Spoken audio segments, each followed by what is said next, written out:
I am Dr. Andy Finch, and I'm an Associate Professor of the Practice of Human and Organizational Development in the Department of Human and Organizational Development at Peabody College. I teach primarily counseling students, and so I work with both school counselors and clinical mental health counselors, training them to be both licensed school counselors and also licensed professional counselors. Before I came on the faculty here at Vanderbilt, I helped start and run a high school for kids coming out of alcohol and drug treatment. It was called Community High School here in Nashville. And as part of running that school, I realized that there was very little research that had been done, very little we knew about best practices. And so we were constantly starting things, tearing them apart, redoing them, redesigning it, and didn't have people that we could talk to, didn't have people that we could lean on.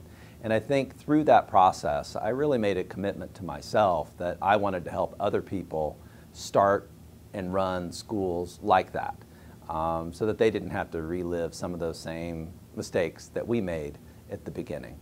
Recovery high schools are small schools. They average about 30 students. Currently there's about 35 in the country, which is the most that have ever existed at one time. So we've seen steady growth over time.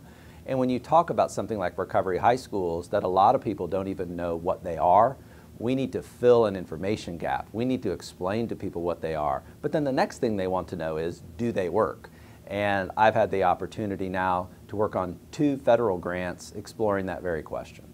We're in year 5 of a 5-year grant from the National Institute on Drug Abuse. And that study is comparing kids who have gotten treatment and gone into a recovery high school to kids who have gotten treatment who didn't go into a recovery high school. And we're looking at academic and therapeutic outcomes to see how well kids do at 3 months, 6 months, and 12 months later. One thing I love about Peabody is that the students who come here really want to learn. They want to be here. These are not students that you have to encourage to come to class or encourage to do their work. They come ready to learn.